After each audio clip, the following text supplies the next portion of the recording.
Hola, elabora Elia Beatriz de la Rosa Torres, de la Licenciatura de Pedagogía, del turno sabatino, Grupo Primero B, de la institución GES Académico, de la materia Historia de la Educación y la Pedagogía. Actividad. Enseguida les hablaré de las principales aportaciones pedagógicas de los siguientes teóricos. Juan Amos Comenio. Aportó ideas educativas basándose en tres métodos: en comprender, retener y practicar. La finalidad de ello era mejorar la enseñanza para el alumno. Se inclinó a la capacidad de sensibilidad del profesor hacia el alumno, así como a la interacción y con ello garantizar el éxito del aprendizaje. Comenius propuso un programa para hacer amena y no tediosa la educación y lo llamó Pampaedia o Pansofía, que significa educación universal. Se debe enseñar todo a todos, nobles, plebeyos, ricos, pobres, niños y niñas. Decía que a los niños se les debía enseñar gradualmente, enlazando de manera natural los conceptos elementales con los conceptos más complejos.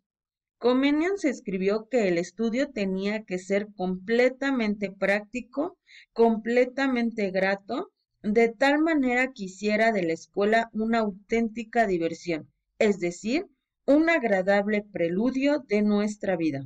Así como también opinaba que la escuela debía concentrarse no solo en la formación de la mente, sino de la persona, con un todo lo que incluiría la instrucción moral y espiritual.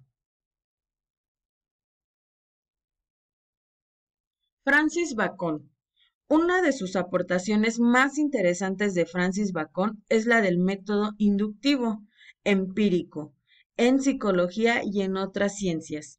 Considera que el conocimiento procede de la experiencia, de las percepciones sensibles, por lo cual hay que partir del estudio de la naturaleza, del conocimiento de las cosas. También decía que el ser humano debe dominar la naturaleza por medio de la ciencia. El objetivo de la ciencia era conocer las verdaderas causas de los fenómenos. El método inductivo, todo lo que debe conocer, debe ser parte de los sentidos.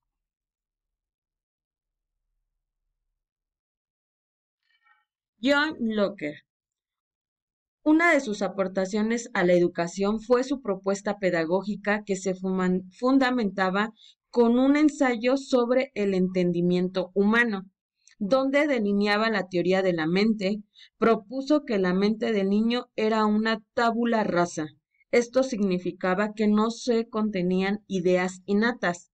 Los principales tres elementos que proponía Locke para la educación son los siguientes: un carácter virtuoso, elección de un programa de estudios o currículo académico apropiado, conseguir el desarrollo de un cuerpo sano. También lo que hace un énfasis en la educación de gentleman, urbanidad, cultivo del espíritu.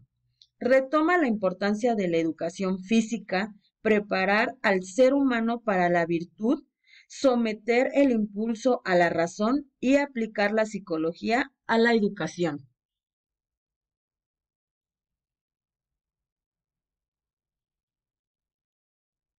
Juan Jacobo Rousseau.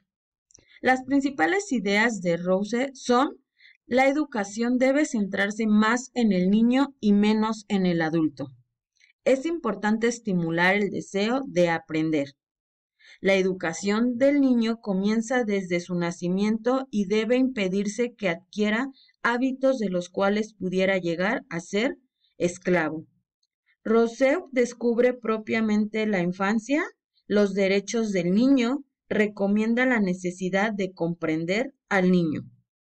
Rousseau propugnaba la soberanía del pueblo que identificaba solamente con los varones. Su concepción sobre las mujeres puede conocerse a partir de su Tratado de Educación Femenina, el Emilio, donde cuestiona la igualdad que defendía, ya que solo incluía a los varones. Friedrich Schiller. Friedrich fue uno de los primeros representantes del romanticismo alemán. El romanticismo fue un movimiento cultural de finales del siglo XVIII que reaccionó contra la Ilustración. Priorizaba los sentimientos por encima de la razón. Friedrich hizo hincapié en la necesidad de aprender historia, la libertad del pensamiento y la razón. Sostuvo que esa era la única forma de conocer la realidad que ha de vivir cada grupo humano, así como también enseñó a hacer ese trabajo. Estableció que alcanzar un estado y una humanidad de altos valores morales se requería una educación racional. Marcó que el juego es necesario como terapia de la cultura, así como también planteó el respeto a la creación humana como el único camino y la utopía. Todo ello marcado por una libertad de pensamiento absoluta.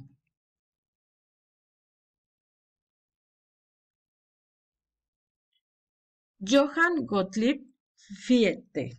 Según Fichte, su propuesta era que una educación auténtica consiste en que los estudiantes deben ser alejados del mundo de los adultos para vivir en una morada más pura, donde aprenden a vivir con honor y sean capaces de inventar máquinas y herramientas. Él desarrolló durante la última década del siglo XVIII una versión radicalmente revisada y rigurosamente sistemática del idealismo trascendental que él le llamó doctrina del conocimiento científico. Johann Paul Friedrich fue uno de los primeros escritores de la era romántica, el movimiento artístico y literario que se originó en Europa hacia finales del siglo XVIII. Editó ensayos, novelas, reseñas, críticas y varias obras teóricas, como presentando de la estética, sobre la poesía y un tratado sobre la educación. Se familiarizó con las ideas de la Ilustración. Fue un movimiento cultural conocido como el siglo de las luces, así como también el de la libertad, el progreso, la tolerancia, la fraternidad, el gobierno constitucional y la separación del Estado. Y la Iglesia tiene su nacimiento también en esta época. Muchas gracias por su atención.